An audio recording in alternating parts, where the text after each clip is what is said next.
जय जिणेंद्र बंधुओं, तिथयर भावना ग्रंथ की 5वीं भावना संवेग भावना का वर्णन गुरुदेव ने 8 गाथाओं के माध्यम से बहुत ही सरल शब्दों में किया है।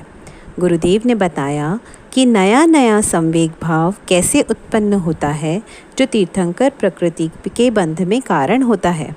गाथा 33 में गुरुदेव ने समझाया कि संसार के दुखों से भयभीत होना संवेग कहलाता है, अथवा जो धर्म का सेवन करने में हर्षित होता है वो संवेग भाव कहलाता है।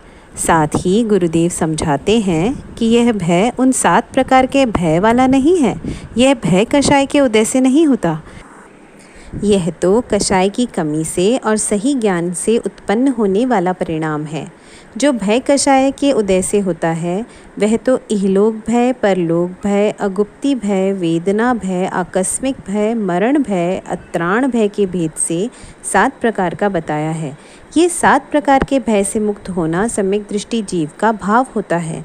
इसलिए सराग सम्यक दर्शन के प्रशम, संवेग, अनुकंपा और आस्तिक्य ये 4 लक्षण बताए हैं। गाथा 34 में तो गुरुदेव ने हमें त्रस पर्याय, मनुष्य पर्याय की दुर्लभता का ज्ञान आश्चर्यजनक उदाहरणों के माध्यम से कराया।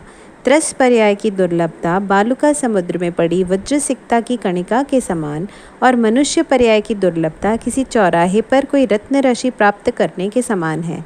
निगोद की अंधकार में अदृश्य पर्याय में से निकलना बहुत पुण्य योग की बात है। आगे गाथा 35 में गुरुदेव ने पुनः हमें स्थावर पर्याय के चिंतन के बारे में बताया। यहाँ गुरुदेव ने यह भी बताया कि प्रश्न का उत्तर मिल जाना उतना महत्वपूर्ण नहीं है जितना प्रश्न हमेशा बना रहना महत्वपूर्ण है। साथ ही यह भी बताया कि 4 प्रकार का धर्म ध्यान आज्ञा विचय, अपाय विचय, विपाक विचय और संस्थान विचय चिंतन से होता है, समाधान से नहीं होता। गाथा 36 में गुरुदेव अपनी करुणामयी वाणी में समझाते हैं कि मनुष्य गति और तिर्यंच गति के दुखों का चिंतन करने से भी नया नया संवेग भाव होता है। साथ ही यह भी बताया कि जिन पूजा एक क्रिया है, लेकिन यदि यह पूजा संवेग भाव के साथ की जाएगी तो पाप क्षय का कारण बनेगी। गाथा 37 में तो गुरुदेव ने बहुत अच्छी बात बताई कि सुख किसी के पास नहीं होता, क्योंकि दुख का कारण सभी के पास विद्यमान रहता है, चाहे वे स्वर्गों के देव ही क्यों ना हो। संपत्तिशाली व्यक्ति के दुख भी उतने ही बड़े होते हैं जितने उनके सुख बड़े होते हैं। सुख दुख हमेशा संसार में परिवर्तनशील है। कोई भी व्यक्ति संसार में निरंतर सुखी नहीं रह सकता। इंद्र और चक्रवर्तियों जैसे वैभववानों को भी अपने वैभव का त्याग करके पुरुषार्थ करना ही होगा, अन्यथा नरक के पात्र बनना होगा। गाथा 38 में तो गुरुदेव ने चारों अनुयोगों का सार ही हमें कम शब्दों में समझा दिया। प्रथमानुयोग ग्रंथ पुण्य पाप का वर्णन करते हैं और वैराग्य भाव को बढ़ाते हैं, तो कर्णानुयोग ग्रंथ विश्व तत्व का श्रद्धान कराते हैं। गणित की मुख्यता से सब कुछ समझावे, ऐसा कर्णानुयोग ग्रंथ कहावे। चरणानुयोग से आचरण करने की प्रेरणा मिलती है, तो वहीं 7 तत्वों, 6 द्रव्यों और शुद्ध जीव आदि का ज्ञान हमें द्रव्यानुयोग करा जाता है।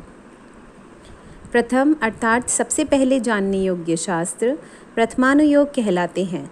जैन गणित का ज्ञान करुणानुयोग कराता है और समीचीन रूप से संलेखना करने का ज्ञान हमें चरणानुयोग से मिलता है।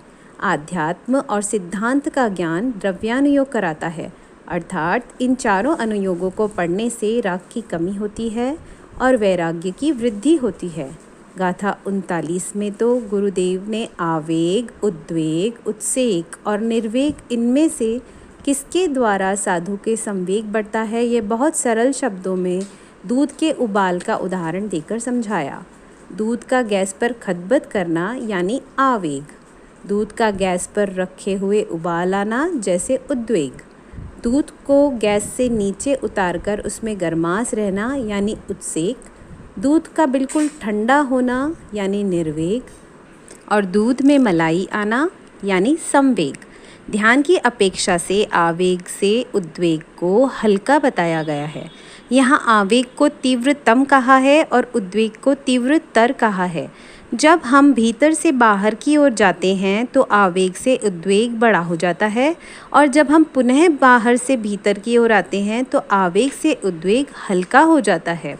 गाथा 40 में गुरुदेव पुनः कहते हैं कि जो जीव संसार से भयभीत है, जिन रूप में लीन है, जिनेंद्र भगवान के बताए धर्म में हर्षित है, वह नए नए शुभ भाव से सहित होता जाता है और निरंतर संवेग की वृद्धि करते हुए तीर्थंकर प्रकृति का बंध भी करता है।